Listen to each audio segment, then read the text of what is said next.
যেতে চাইছেন না, উনি রেজিগনেশন দিতে চাইছেন না। তাহলে কি ডবল ইঞ্জিন সরকারের বদলে আমরা এবার ডবল মুখ্যমন্ত্রী সরকার পাবো রাজ্যে? দু একদিনের মধ্যে ক্ষমতার নেশা কেটে গেলে চুপচাপ কালীঘাট চলে যাবে। এ পুরোনো অভ্যাস ওনার। হ্যাঁ, না করবো না, দেবো না, তারপর লাইনে এসে যান। পাবলিক গলা ধাক্কা দিয়েছে, এখন কোথায় থাকবে না? রিটায়ারমেন্টের বয়স হয়ে গেছে, পাবলিক বলছে সন্ন্যাসে যান, ম্যান্ডেট এসে গেছে। তার বিরুদ্ধে উনি কোর্টের বিরুদ্ধে যাবেন, নির্বাচন কমিশনের বিরুদ্ধে যাবেন, সংসদের বিরুদ্ধে যাবেন, এখন পাবলিকের বিরুদ্ধে যাবেন। জীবনে উনি কাউকে বিশ্বাস করেননি, পাবলিককে বিশ্বাস করেননি, এখানকার ভোটারকে, তাই ফলস ভোট দিতেন। পুলিশকে বিশ্বাস করতেন না, আর পার্টি লোককে বিশ্বাস করতেন না, এখন পাবলিক ওনাকে বিশ্বাস করেনি। এই ক্ষেত্রে যেটা আপনি একটা টার্ম ইউজ করেছিলেন, ওই টার্মটার একবার আপনার কাছ থেকে শুনতে চাই। শাড়ি পরা। হ্যাঁ, শাড়ি পরা ডোনাল্ড ট্রাম্প তার একদম জীবন্ত নমুনা। আর আজ আমি বলিনি, 2 বছর আগে বলেছি যে ট্রাম্প যেদিন নাটক করছিলেন যে আমি ছাড়বো না, আমি হারিনি, লোকজনকে রাস্তায় নামিয়েছিলেন, সেদিন আমি বলেছিলাম আমাদের এখানে শাড়ি পরা ট্রাম্প আছেন, ইনি হারলেও ক্ষমতা ছাড়বেন না।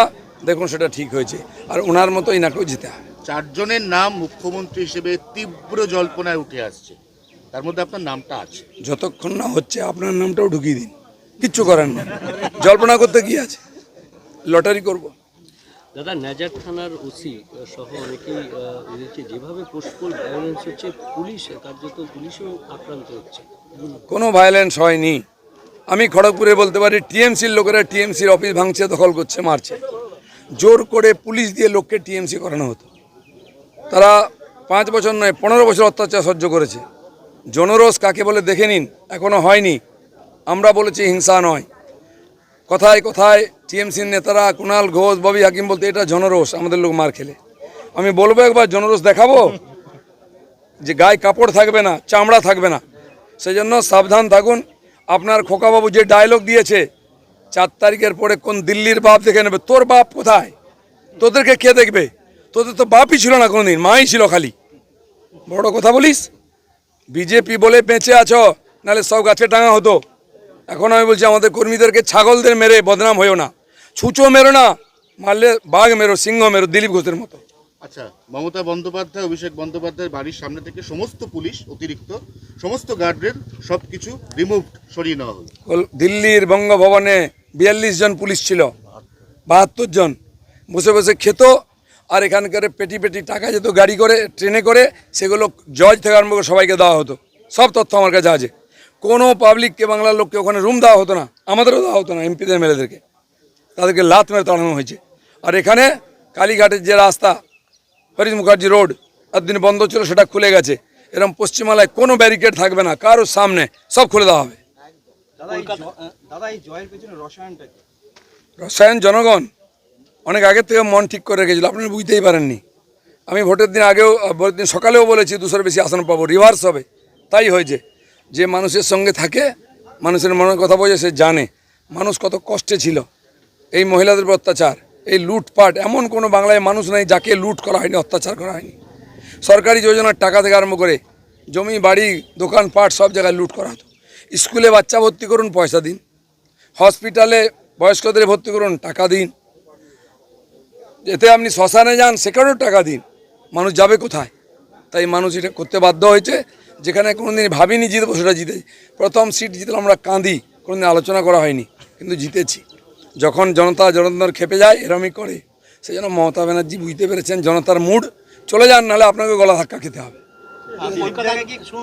কলকাতা নিউটাউনে গতকালকে একজন বিজেপি কর্মীকে পিটিয়ে খুন করা হলো, তৃণমূল কর্মীরা খুন করলো। সেই জন্য অভ্যাসটা পাল্টান। আমরা 300 জনকে মারার পরে চুপ করে আছি, কিন্তু যদি 1 to 2 করি তাহলে কতটা লাশ পড়বে। এখনও পাল্টাচ্ছেন না, কিন্তু পাল্টাতে বেশি দিন। দিলীপ ঘোষকে ওখানে দাঁড়াবে, সামনে দাঁড়িয়ে থেকে বাকি যা করাবো। আমি এখনও বলছি, বাধ্য করবেন না। যুদ্ধ শেষ, এবার পরবর্তী ভাবনা চিন্তা কি? যেতে চাইছেন না, উনি রেজিগনেশন দিতে চাইছেন না। তাহলে কি ডবল ইঞ্জিন সরকারের বদলে আমরা এবার ডবল মুখ্যমন্ত্রী সরকার পাবো রাজ্যে? 2 একদিনের মধ্যে ক্ষমতার নেশা কেটে গেলে চুপচাপ কালীঘাট চলে যাবে। এ পুরোনো অভ্যাস ওনার। হ্যাঁ, না করবো না, দেবো না, তারপর লাইনে এসে যান। পাবলিক গলা ধাক্কা দিয়েছে, এখন কোথায় থাকবে না? রিটায়ারমেন্টের বয়স হয়ে গেছে, পাবলিক বলছে সন্ন্যাসে যান, ম্যান্ডেট এসে গেছে। তার বিরুদ্ধে উনি কোর্টের বিরুদ্ধে যাবেন, নির্বাচন কমিশনের বিরুদ্ধে যাবেন, সংসদের বিরুদ্ধে যাবেন, এখন পাবলিকের বিরুদ্ধে যাবেন। জীবনে উনি কাউকে বিশ্বাস করেননি, পাবলিককে বিশ্বাস করেননি, এখানকার ভোটারকে, তাই ফলস ভোট দিতেন। পুলিশকে বিশ্বাস করতেন না, আর পার্টির লোককে বিশ্বাস করতেন না, এখন পাবলিক ওনাকে বিশ্বাস করেনি। এই ক্ষেত্রে যেটা আপনি একটা টার্ম ইউজ করেছিলেন, ওই টার্মটা একবার আপনার কাছ থেকে শুনতে চাই। শাড়ি পরা। হ্যাঁ, শাড়ি পরা ডোনাল্ড ট্রাম্প তার একদম জীবন্ত নমুনা। আর আজ আমি বলিনি, 2 বছর আগে বলেছি যে ট্রাম্প যেদিন নাটক করছিলেন যে আমি ছাড়বো না, আমি হারিনি, লোকজনকে রাস্তায় নামিয়েছিলেন, সেদিন আমি বলেছিলাম আমাদের এখানে শাড়ি পরা ট্রাম্প আছেন, ইনি হারলেও ক্ষমতা ছাড়বেন না।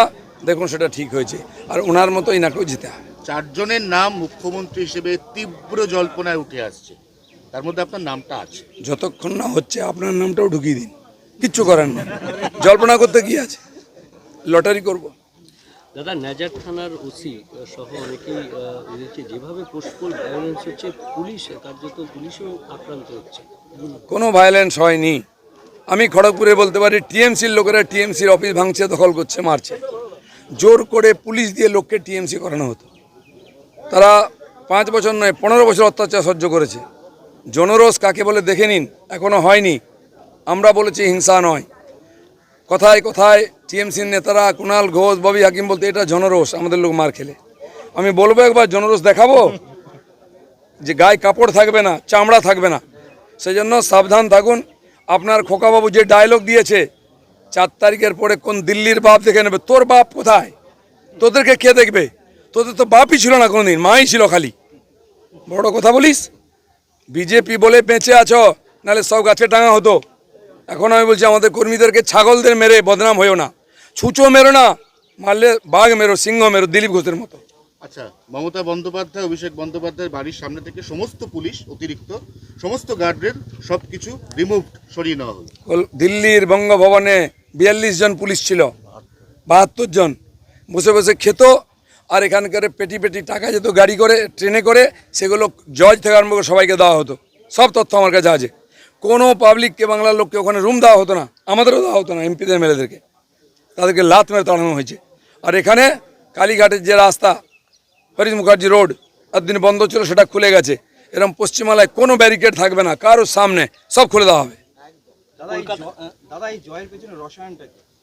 রসায়ন জনগণ অনেক আগের থেকে মন ঠিক করে রেখেছিল, আপনারা বুঝতেই পারেননি। আমি ভোটের দিন আগেও, ভোটের দিন সকালেও বলেছি 200-র বেশি আসন পাবো, রিভার্স হবে। তাই হয়েছে। যে মানুষের সঙ্গে থাকে, মানুষের মনের কথা বোঝে, সে জানে মানুষ কত কষ্টে ছিল। এই মহিলাদের উপর অত্যাচার, এই লুটপাট, এমন কোনো বাংলায় মানুষ নেই যাকে লুট করা হয়নি, অত্যাচার করা হয়নি। সরকারি যোজনার টাকা থেকে আরম্ভ করে জমি, বাড়ি, দোকানপাট, সব জায়গায় লুট করা হতো। স্কুলে বাচ্চা ভর্তি করুন, পয়সা দিন। হসপিটালে বয়স্কদের ভর্তি করুন, টাকা দিন। এতে আপনি শ্মশানে যান, সেখানেও টাকা দিন। মানুষ যাবে কোথায়? তাই মানুষ এটা করতে